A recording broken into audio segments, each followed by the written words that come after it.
Corey Spargas here with Slap News, and I've got Jewel Scott from New Orleans joining me in the house. How you doing today, my man?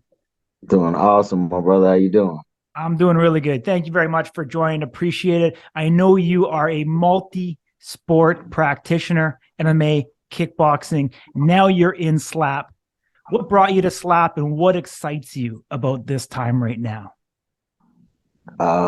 It's brand new. I've been competing in combat sports for a long time.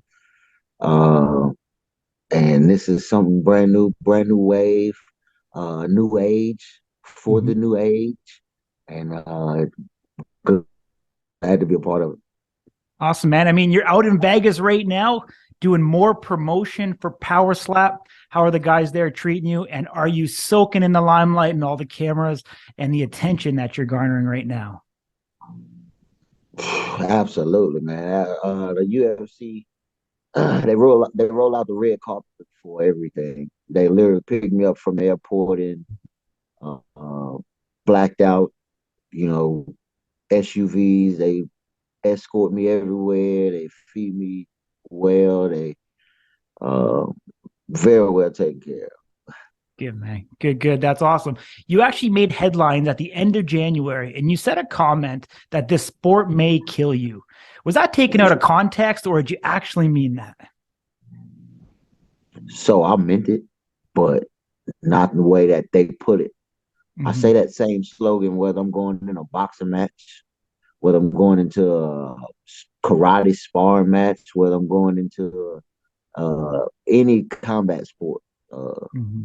they even make you say that uh, in the clause in the fighters meeting. You agree that you may die here, you may be paralyzed here. So they took it way out of context. Gotcha. Gotcha. I mean, you've had one fight on the show right now. You fought Anthony Green. Was it your first time that you actually got up on that stage in competition and slapping somebody under the lights? Yes, that was the first shot. Awesome. Awesome. What was that experience like in comparison to competing in, kickboxing or MMA? Uh, Very different but similar. Um, there is no, there isn't a real cardio aspect of it, Mhm. of a slap. So, in every other combat sport, there's a huge element of cardio involved. So, being able to save that energy, even if I was nervous, I wouldn't have much of an adrenaline dump because there's no cardio aspect. So you can afford to be nervous and calm down and Mhm. still perform well Yeah. because of that cardio aspect is missing. So as you age, as you know, obviously being a true veteran, do you enjoy that aspect of slap with not having to work your cardio so hard? Yes, yes. I still train and like I'm going to do MMA fights. I still train like I'm going to do boxing matches, but I don't plan on doing anything but slap. That's awesome. So you are dedicating yourself to the combat of slap. 100%. That's your main focus. Fully, fully. Awesome. Awesome. So what do you do on a daily basis to train for slap and like what does your day look like typically? My day, I get up about 6ish, because that's what time my family gets up. So I get up with them, get them out of the door. Mhm. My first workout is maybe around 8. That's heavy lifting, uh, Olympic style stuff. Um, Followed by either 2 mile run or either a 3 mile hard run. I mean, a 2 mile hard run or a 3 mile brisk run.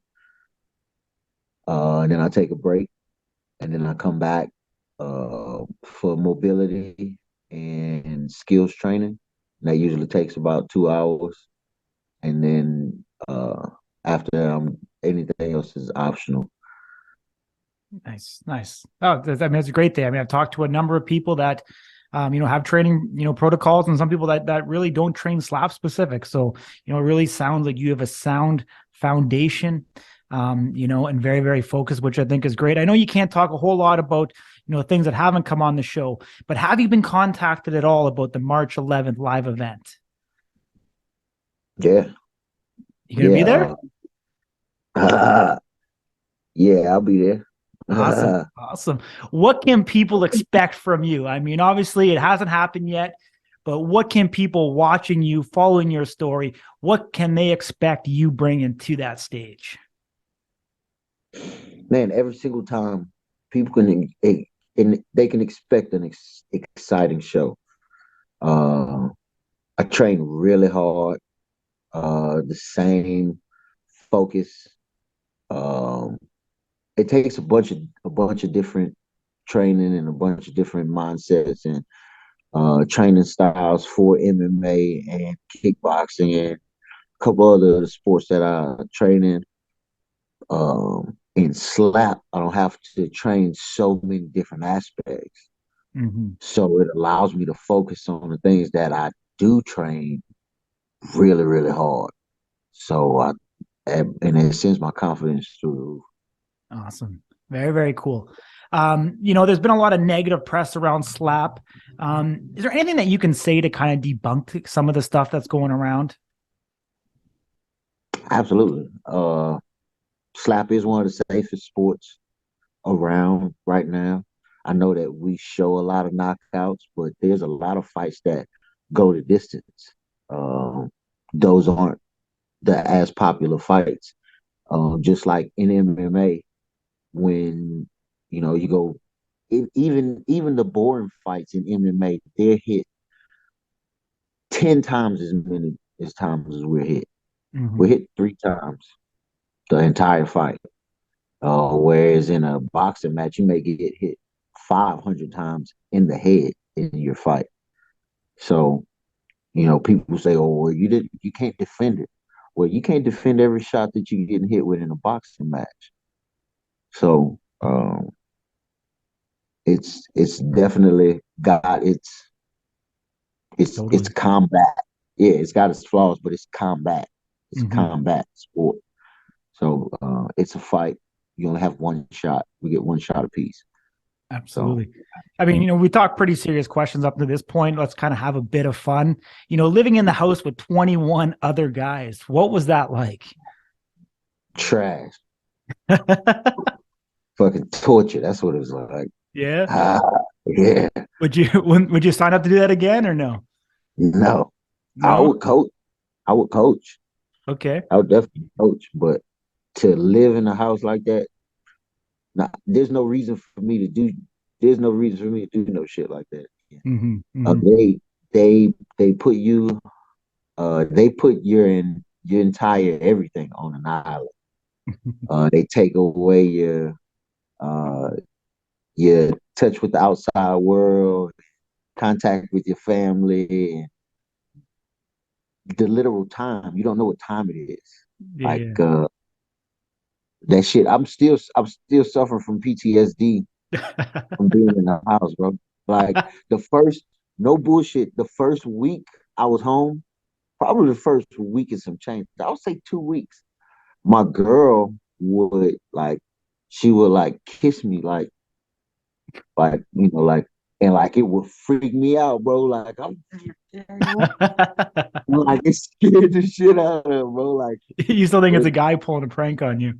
bro, I knew it was, bro. And I wake up and like it's like, bro, like I'm thinking about going to see a counselor. Like, I was messed up for real, bro. Like, That's so hilarious. no, I would never do it ever again. Hilarious, hilarious. It's so funny. I think a lot of people look on the outside and like, oh, you guys are in a $4 or $5 million mansion. It must be incredible. But obviously, with that many personalities and that many big personalities in one place, I'm sure the shenanigans were unreal. And I'm sure there was a lot of drama, probably made for TV drama. That's probably why they did it, because I tell you, the first episodes that have been put out have been absolutely entertaining. And seeing, the dysfunctions, I think, that go along with it. And I'm sure it escalates as it goes on through and through. But looking back at it, through the lens of actually being there compared to how they edit the actual TBS series, Road to the Title. Do you think it's a true description of what's happened, or do you think things are being portrayed in a different light, just from your personal experience actually being there? From right now, they're portraying it uh pretty much how it was. There's just so much stuff that they're leaving out. Mm-hmm. Like what I hope that they have is a behind the scenes and some editor's cut or something, because there's so much stuff that just didn't make the show. Yeah. Like today I watched, they showed us some of the stuff, and there's just so much stuff that just didn't make the cut. Mm-hmm. Like there's a whole show of left out stuff. Yeah. Like, Yeah. Yeah. stuff that just didn't make the reel. So Totally. Totally. like Yeah. So I mean, yeah. you're in Vegas. You're there to do more publicity, more airtime for Power Slap. Are you embracing the limelight? Are you enjoying it? Or are you more of a homebody personal guy that doesn't like the attention? Both.